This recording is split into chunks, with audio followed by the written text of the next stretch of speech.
Good afternoon. Thank you for coming today. My name is Robert Fuggi, and I'm a civil rights attorney. I handle civil rights matters, sexual abuse cases, and I'm currently privileged to represent the victim in this matter. We're here today to further explain the facts and circumstances as it relates to the ongoing federal lawsuit that has been filed in the Federal District Court of New Jersey against John Sayers and the Ocean County Fire Academy. We are calling this press conference to allow the victim a platform to explain in her own voice what occurred and to dispel statements issued by the assailant and his attorneys. I want to say that the victim in this matter is very brave for coming forward after such a brutal and horrific attack. She has lived with these facts, circumstances, and allegations of this case since September 26, 2018, and will live with them the rest of her life. She is a victim, but she is also a survivor. And she has braved what I believe to be one of the most horrific sexual assaults and tortures that I have seen in almost 25 years of the practice of law. And we are hopeful that justice will be served both criminally and civilly. I will now introduce to you Miss Ashley Stanfield, the victim in this matter. Ashley. My name is Ashley Stanfield. I'm a survivor of sexual abuse. I became a firefighter after losing everything I had to a fire in May of 2017.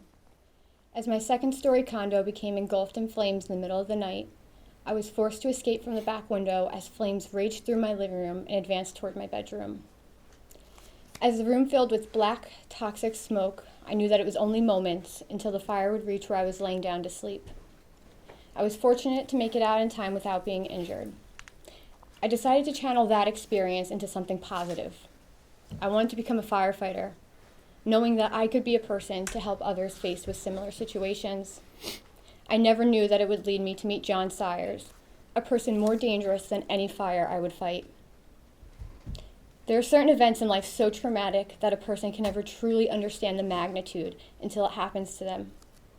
When I woke up on September 26, 2018, I never realized it would change my life forever.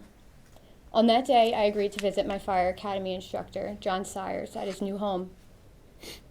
I had no idea that my life as I knew it would be forever changed by his conduct. I was betrayed by someone I looked up to, someone I thought I could trust. Being a new firefighter and he an instructor, I looked up to him as a mentor. John Sayers had expressed a personal interest in me while I was a student at the Ocean County Fire Academy, where he was an instructor during my training to become a firefighter. He started out as being flirtatious, and I tried to ignore it. Being a woman minority in a male-dominated environment, I felt as if I had to work twice as hard to prove myself as a worthy firefighter. In a group setting, he made inappropriate sexual comments about being able to use ropes and knots on people for purposes other than firefighting. I wish I knew what was in the mind of Sayers at that time. In a conversation leading up to that day, he expressed he missed me and wanted to see me. I told him that I wouldn't be able to stay long. I had other plans that day, which included visiting my parents. When I arrived at Sayers' house on that fateful morning, there was no reason for me to believe that I would spend 46 minutes being restrained, beaten, burned, tortured, taunted, sexually abused, and raped. It all began when Sayers bought breakfast, a bagel and orange juice for me, and a pork roll sandwich for him. We stood in his kitchen and we talked while we ate and caught up on what was new in our lives. He then showed me around his house and told me what his future plans were for the renovations. He showed me each room in the house first, with his bedroom being the last. At that point, we shared a brief consensual kiss, but I pulled away and I indicated that I didn't want to continue with anything further. Sayers made the choice on his own to continue anyway. He then became forceful in his physical advances, which I verbally objected to. I said no. I was then treated as if my life was less important to his own sexual gratification. To him, I wasn't a person. I was nothing more than an object. The more pain and humiliation he inflicted upon me, the more he seemed to be aroused and enjoy himself. After being rendered physically helpless, I fought with everything I had. After him stripping me, he put handcuffs on me against my will. I'll never forget the feeling as Cyrus forced my handcuffed wrists up my back. I told him, my arms don't bend like that. Stop, take them off. He would not. Instead, he took a rope used in the academy and by firefighters and secured it below the mattress, then wrapped it around my right arm, around my neck, and then my left arm. I laid face down in the middle of his bed, naked, exposed, and fearful for my life. He then tortured and defiled my body and mind. As I resisted, the ropes became tighter, and he told me to stop, or else he would have to tie the ropes so tight that they'll have to be cut off. He then tied my legs with the rope in the same manner. I remained restrained by these ropes and handcuffs for what would be the most excruciating and dehumanizing 46 minutes of my life. I was able to turn my head just enough to the left to see him standing at the foot of the bed, naked with his phone in his hand. When I asked him what he was doing, he told me he was taking a picture. I cowered to try and cover as much of my exposed body as I could and told him not to take my picture. When I asked him why he was taking a picture, he replied that it was for him to use it later. I was sickened by the thought that he could possess a photo of me in such a horrible and indecent state. When he approached me naked on the bed, he pulled my legs up, raising me onto my knees into a sexual position. He struck my buttocks with such force that it felt like a jolt through my whole body. I provided pictures of the injuries from the rape. I yelled from the pain.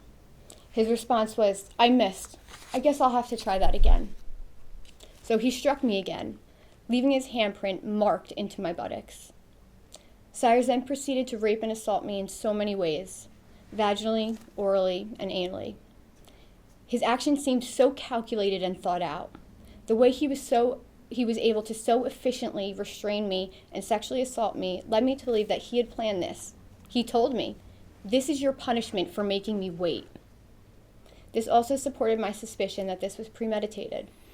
The more I resisted, the more angry and vindictive he became. More than anything, I knew that the fate of my life was in his hands. He had already shown such disregard for me, I knew that there was a possibility I may not survive. During the sexual assault, in addition to the ropes, Cyrus placed a belt around my neck. As Cyrus pulled, the belt got tighter, my airway became constricted. I attempted a plea for mercy, but with the belt so tight, all that came out were high-pitched yelps.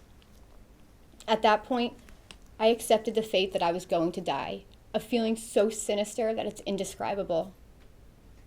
My vision became blurred before it began to fade to darkness.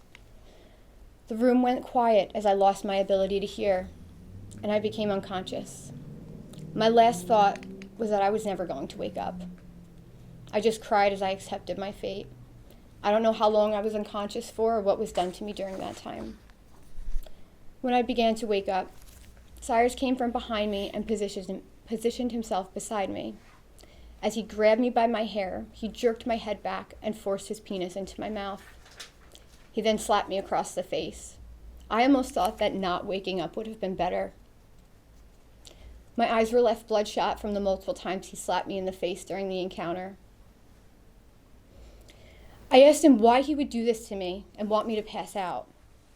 And his sadistic answer was, "That's the best part." He thrived off of my humiliation and helplessness.